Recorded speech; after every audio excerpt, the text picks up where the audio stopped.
welcome to the Core Connection. I'm Mira Rubin here with you on Enlightened World Network. And today's topic is peace and happiness. And we're going to take a look at what peace is and what happiness is, and if they're one and the same, if one leads to the other, which one, what are we shooting for in our own evolution?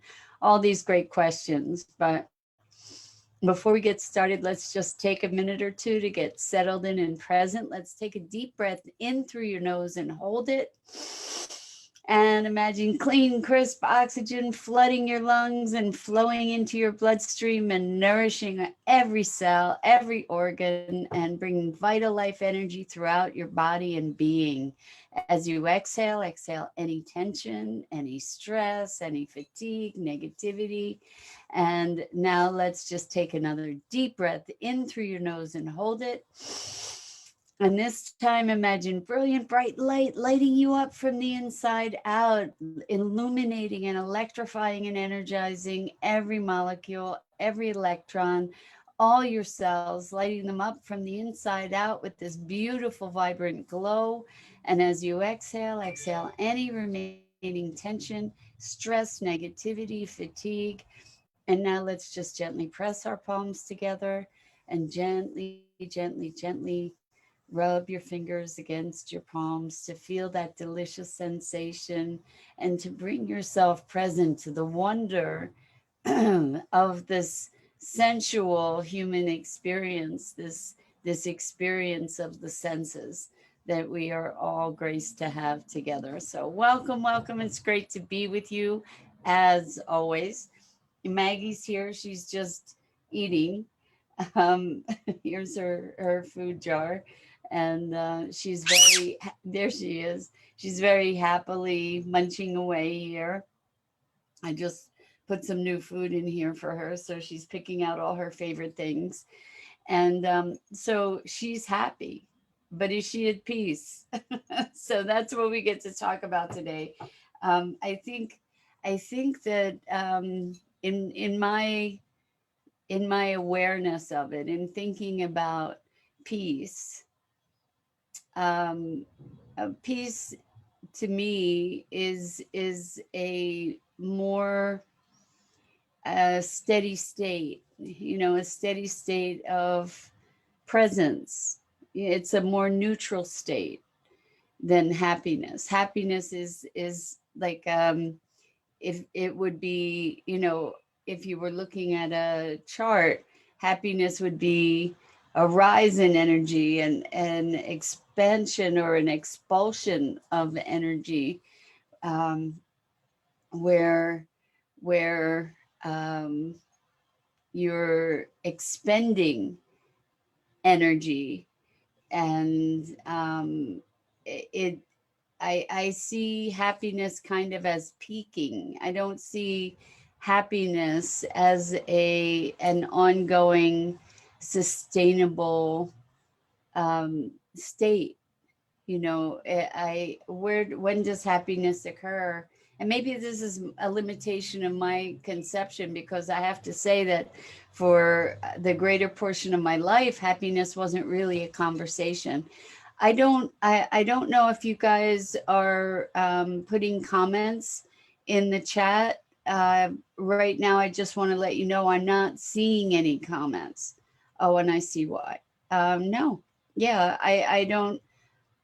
I'm not seeing any comments. And so if you're putting them in there and I'm not responding, it's only because I don't see them. So I don't know why that would be this morning. I just checked to make sure that Restream was plugged in properly, and it looks like it is. So anyway, I'll just keep rattling on, although I really love the dialogue that we get to develop in these morning conversations. So on our path to awakening, we talk about, maybe we talk about wanting to be happy, or wanting, and we talk about wanting to be peaceful.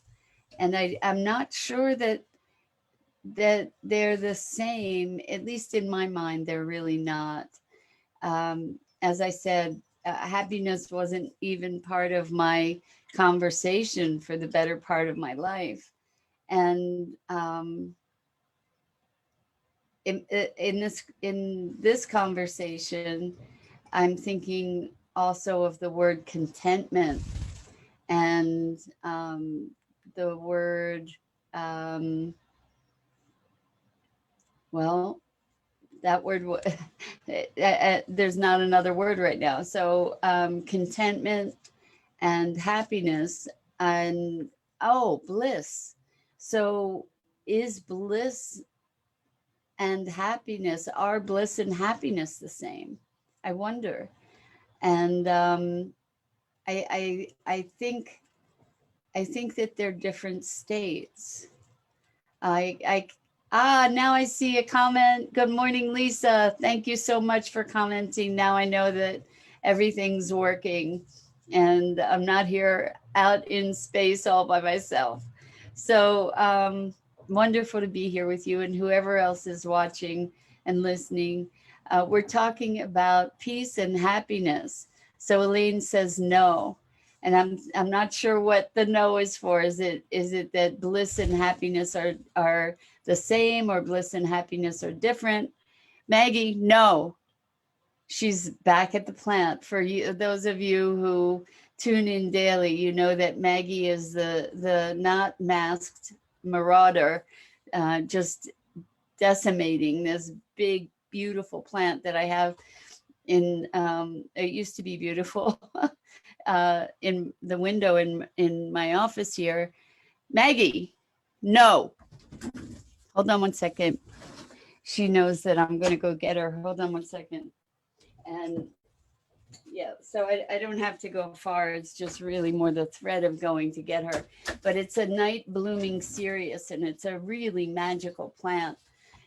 Look it up to see the flowers. They are absolutely magnificently spectacular and unusual, and they bloom overnight, just for one night.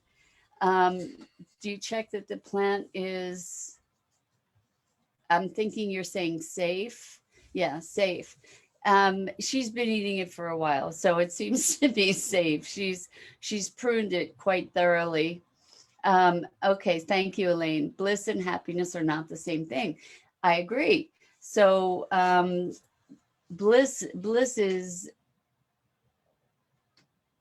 it's sort of an, I guess all of these emotional states are really indescribable, because we just have a personal experience of it, and the words that we might use to try and discern the differences are very limited, right? They don't really capture the essence of the experience itself.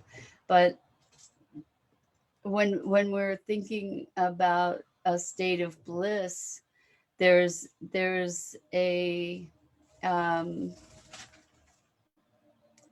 it's a full, open-hearted connection, I think, with another dimension. At least that's how I'm imagining, or trying to convey that concept. Whereas happiness, it has to do, I think, for the most part, what I've seen about happiness is that for most people, it's circumstantial. I do believe that it's possible to create that feeling of happiness in ourselves. Um, One of the ways that I have experienced being able to do that is by choosing to laugh. And by choosing to laugh, your body is producing different chemicals, and there's this happiness thing that happens. Maggie, no. Maggie. And so, see, all I have to do now is move my chair. Sorry for the disruption, you guys. So Lisa says, I've often wondered that with grateful and thankful. And that's interesting. I don't know. recognize as much of a distinction. Maybe grateful is a receiving and thankful is a giving. Maybe that's a distinction, or not. But that's a thought.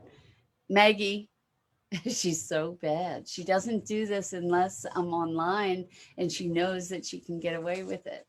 Anyway, good morning, Dennis. Wonderful to have you here with us. And Elaine says, and peace is yet another state that is always present if one chooses to experience that state within. So that's what I'm talking about is, what are we shooting for in our, if we're in this path of awakening, are we looking for the path of peace? Are we looking to be peaceful, regardless of circumstance? Are we looking to be happy? Are we looking to be blissful? And good morning, Andrea. Welcome, welcome. Um, Lisa says, I like that, the distinction between grateful and thankful. Yes, because thankful is giving thanks, right? Grateful is gratitude, like appreciating the things that have been bestowed upon us, or the gifts that we've received. So thank you for that. Good. Um, I'm thinking, when I was thinking about happiness and peace, I know I've experienced with clients that this state of peacefulness gets boring, and to me, it's very interesting, right? That it's kind of a neutral state, this place of peace. It's like no hills and valleys. It's just peaceful, calm, serene, um, neutral in a way. And happiness, when I think of happiness, I think of bubbly, energetic emotion that sort of bubbles over, right? And there's a lot more energy, um, active energy in happiness, at least my way of thinking. And I'm wondering, please challenge this, or chime in with your perspective on this. This isn't fact by any stretch of the imagination. This is just me trying to sort through these things with you guys. So Elaine says, bliss for me is natural state of joy that is knowing one is free from the mind. So maybe, if we were going to make a scale, Elaine, with peace and bliss, I'm thinking that bliss is this more, is infused with even more energy than peace. And it's different from happiness, like the energy of bliss, I imagine being like this elevated hum, whereas the energy of happiness, I imagine being this effervescent, um, twinkling of chimes, maybe. Whereas bliss is this really rich harmonic hum, maybe. I don't know. Does that connect for you guys? And good morning, Isabel. And good morning, Tammy. It's great to be here with you guys. Thank you so much, everybody, for joining me. I had a minute or two in the beginning today by myself, and I was like, oh, wow, where did everybody go? So it's great to be here with you and sharing this time together. And I love, love, love your input. So Elaine says there's a difference between the experience from the mind and the experience from the heart. Yes. Okay. Beautiful, Elaine. So maybe what we're talking about is maybe happiness is in the mind, and this joyful bliss is in the heart. And so different frequencies. And I find it kind of fun and entertaining to be thinking about these different emotions as sound, to maybe represent them with the notion of sound, or maybe to represent them with the notion of color even, although I'm not sure how I would do that. Color for me is really delicious. Like the richness of color can be so um, satiating, satisfying on a gustatory level for me sometimes. Just like, that is so delicious, and literally feeds my soul. But in terms of these emotions like joy, or the joy of bliss, or the bliss of joy versus happiness, um, I it's interesting to me because I've actually had, this is a true confession, I've had a bias around happiness. Like somebody who's always happy all the time, I'm thinking, oh my gosh, you know they're they're first of all, I don't really know anybody who's always happy all the time, but I know a couple people who are generating this happiness a lot, and it makes me wonder. I this is just a weird bias that I've had, and I recognize it makes me wonder, like, how authentic that is. To be always in this energetic state. So I was speaking with somebody yesterday who was talking about having been at at an event where there were lots of people, and the first day, it was a multi-day event, and the first day of the event, they were hanging out with these people who were super energized, and it was really cool, for a while. And then on the second day, it was like, whoa, like, I can't handle Maggie gets it, that level of energy, like, to be expelling, expending, experiencing that level of energy all the time is exhausting, at least for me. So I wonder if you have similar experience, and this happiness thing, it's like this effervescent energy, but to be maintaining that level of output all the time, I can just imagine being absolutely exhausting.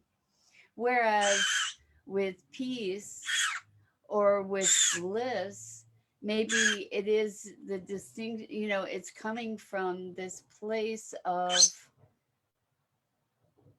like a constancy, a constant thrumming vibration that is an emanation without the exertion.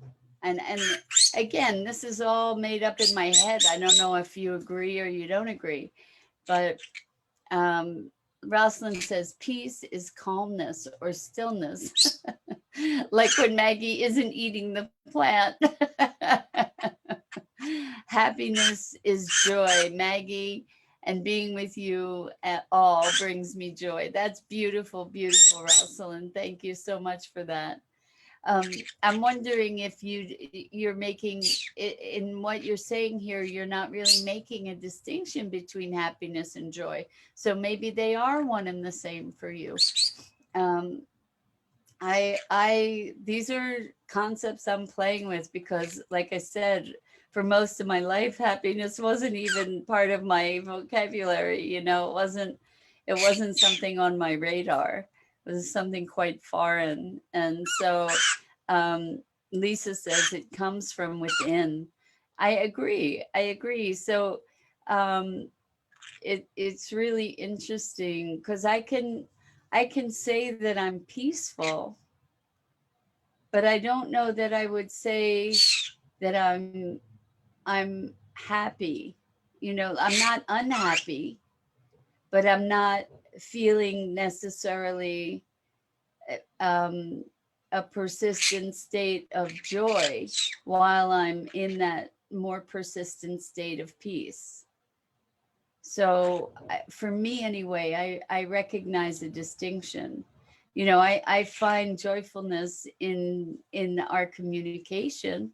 I really enjoy our time together. Um, but I have moments of joy. I have moments of happiness too. And I have more persistent peacefulness. And you see, I'm drawing this straight line, like a place of balance, a place of continuity, of consistency, of evenness, you know, peacefulness, non-reactivity, you know, being able to be present, a state of presence, like there's a neutrality. So I know we've talked a lot about being reactive or being able to be present, to be able to integrate what the environment or our circumstances are requiring or calling for, rather than reacting, right? So to be to be able to act rather than react. Good morning, Abdullah Fatah. Um, oh wow! Abdullah Fatah says, "Join me in joy and happiness as I welcome my baby boy. Mother and baby are fine. Congratulations! How beautiful! Thank you so much for sharing us that with us. Now, that's a moment of joy and happiness. That's beautiful, beautiful and profound. Wonderful to be sharing that with you. Elaine says, for me, peace, joyful, bliss, balance, harmony is always present. Well, Elaine, you are one of few walking the planet holding that experience, and bless you for that. And you bring it here and share it with us on a daily basis, and I'm sure I'm not the only one that's grateful for that. uh, Elaine continues, it's our natural state. There's no effort, it just is. The true power of presence is to know, is known to all. And we know if true presence is not felt as well, something to notice for sure. Well, like I said, you bring it on a daily basis. So you have my appreciation for that. And I'm sure I'm not alone in that. And Christina says, kind of like those joyful moments are frosting on an already delicious cake. So those moments of joyfulness are frosting on an already delicious cake that's happiness. And everybody is congratulating Abdullah Fatah. Absolutely. You know, what a wonderful place to share such a joyful celebration. That's really beautiful. And I feel very honored that you shared that with us here. And I'm sure that it will be an experience with your new soul in your family that will be enriching beyond your imagination. So, congratulations. So, joy, happiness, peace, bliss.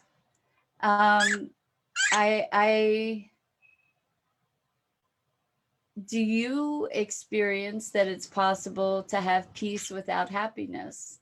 You know, to or is that peace happiness? You know, to have that even flow, because I've recognized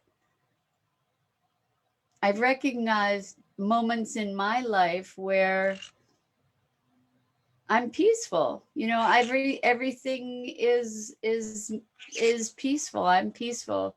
There's not the highs and lows. There's more this evenness and not what I would experience as this bubbly, or what I would identify as this bubbly happiness.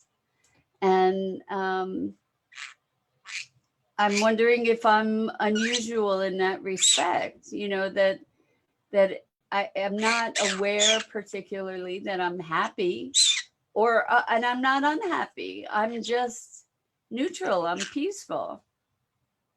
And I've noticed that lately. Um, and I think the blissfulness.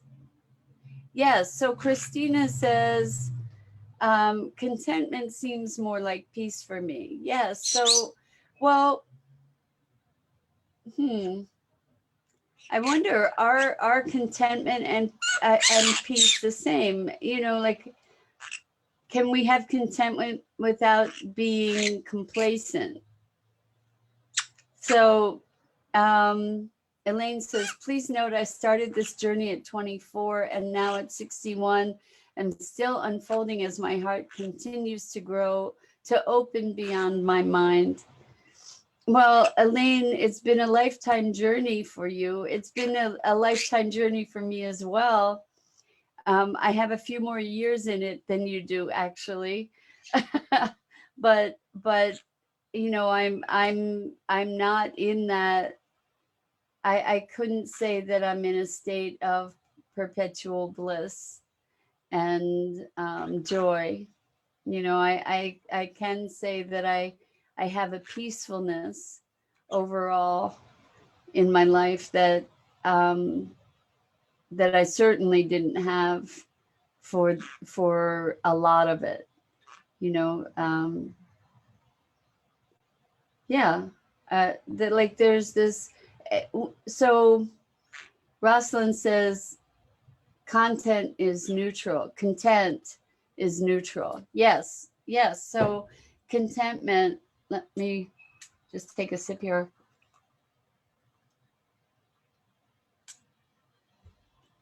I think it's really interesting to be looking more deeply into these feelings, because if we look at the universe, things are as they are, right?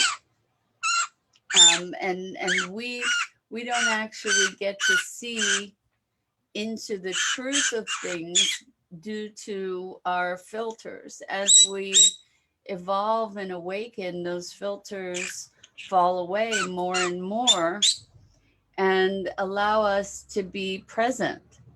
And that presence is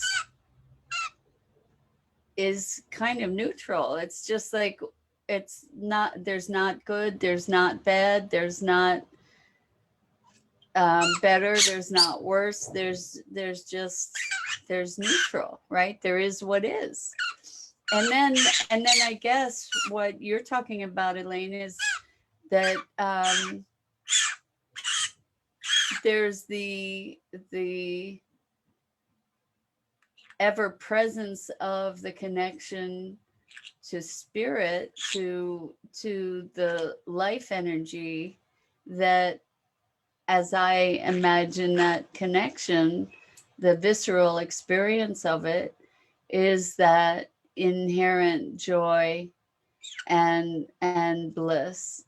So Elaine says, people get upset because I'm always happy or joyful. I love that, as it was not always the case.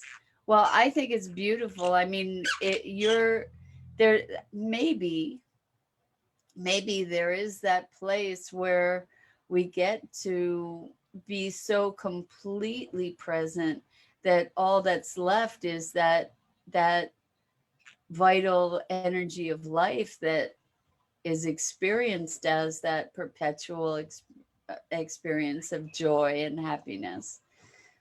I and so my judgment, like my confession here, is that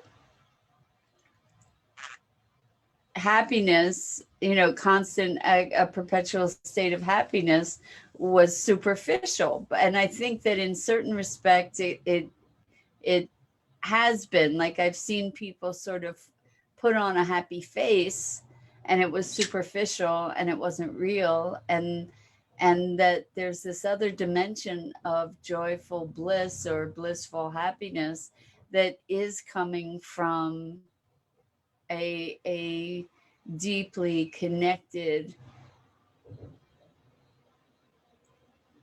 presence, and like a deep oneness with the vitality of life. So, like everything, there's more than one side to it, right?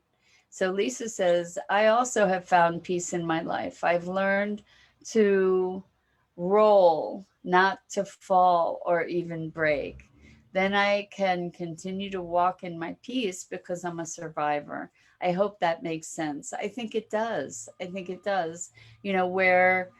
Where this place of peace is not, the ultimate place of peace is not circumstantial. It's not based on circumstances. And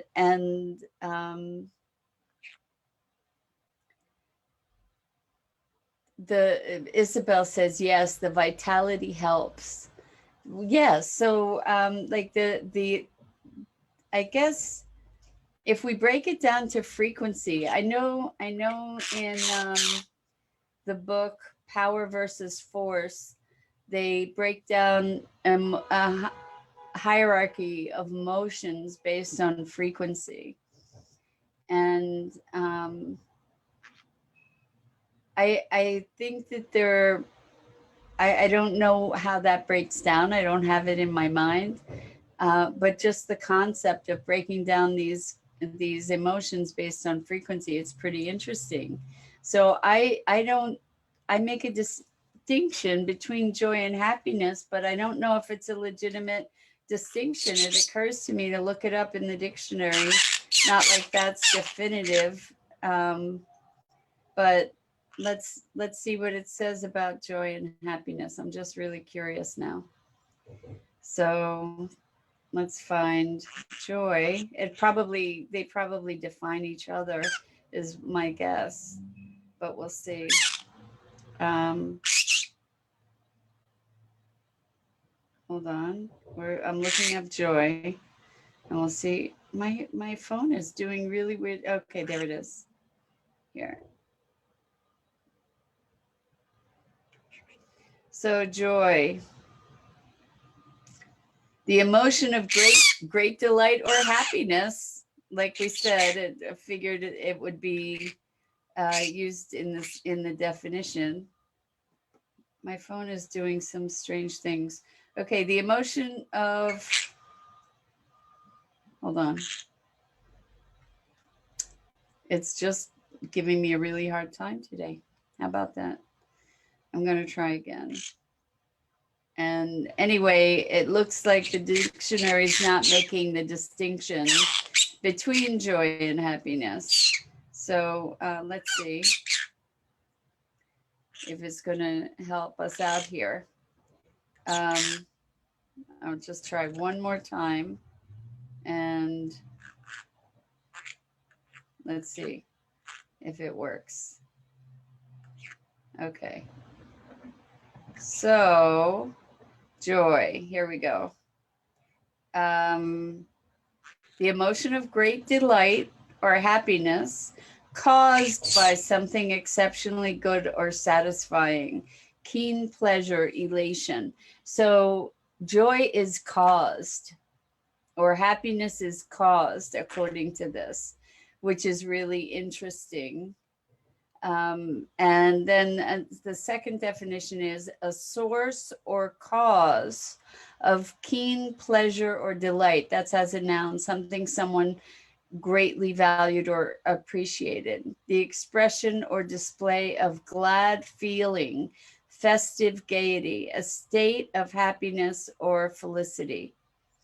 So that's joy. And I'm guessing happiness is also going to be defined by the word joy. Let's just look. And it's taking its time. And happiness is the quality or state of being happy. Good fortune, pleasure, contentment, joy. So all these words that we've been playing with, they are defining each other in the dictionary. And so maybe the distinctions that we make are our own distinction. But that we are meaning making machines, right? That's our job in the world. So Isabel says it feels more not allowing it getting in, therefore neutral. I think you're talking about peace, right, Isabel? And Elaine, let's see. I read what Elaine said. Hold on one second. And then Elaine says, there's a state of joyfulness and there is no effort. It's a true presence and nothing to prove. That's awesome. That's awesome. I look forward to experiencing that at some point. You know, to just actually, I have experienced moments of it, I think, but where there's just this blissful happiness. But for me, it's been fleeting, I have to say. Rosalind says the cause could be from overcoming suffering or pain. What is the opposite of happiness? Well, usually we think the opposite of happiness is sadness, but I don't know if that's really true. It's a great question, Rosalind. Always good thought-provoking comments and questions, you guys. Elaine says, true presence lifts all by doing nothing, just being in honor of all life through the feeling of aliveness in the now. So there we're going back to the notion of pure life force, pure energy, you know, that is that state of bliss. And I think that it does come down to the heart and a state of rich open-heartedness. And I loved the distinction made between head and heart. It's very interesting to me. This has been such a great conversation. It's thought-provoking for me anyway, to be looking at what is presence, what is peacefulness, what is joy, what is happiness, what is bliss, what is contentment. So this has been a lot of fun. And, I'm not sure I have answers. What I recognize is that that there's more to experience, and what a wonderful thing that is, right? That there's more, and greater richness even. And so I think I'm going to call it a day today. I want to say thank you for being here with me. And today is Wednesday, so at 1 p.m. Eastern time, we're going to have the sustainability hour with me and Maggie on One with the Earth, which is the new Enlightened World Network channel. And it would be awesome if you join me. I think what I'm going to try to do today is share a wonderful short video done by a man named Zach Bush, who is a triple board certified medical doctor who he's connected the dots of so many of the factors that are impacting our planet and our health. And I think it'll be really, really, really worthwhile. This video is brilliant, and it'll give us an opportunity to be talking about glyphosate and soil and autism and health and how all these things connect. So I hope you'll join me. That's on One with the Earth on the Enlightened World Network channel at 1 p.m. today. And Lisa says, Sharon Stone just wrote a book, Two Lives, maybe? But she had a stroke and then was given a second try to do it better. That's how I feel. I've been through major illness, and my my boss comes from making the best of everything. I don't think you mean, oh, my bliss. Thank you. My bliss comes from making the best of everything. And congratulations to you, Lisa, to have been given a second chance that you have made great use of, to use the things that have been your challenges. And hopefully we all do this, to use the things that have been our greatest challenges to become our greatest strengths and our greatest triumphs. So anyway, that's it for today. I just want to say thank you, thank you, thank you again. And please join me at 1 p.m. Eastern this afternoon and check out all the other wonderful programming on Enlightened World Network. And until next time, be in your bliss. So much love to you. Take care.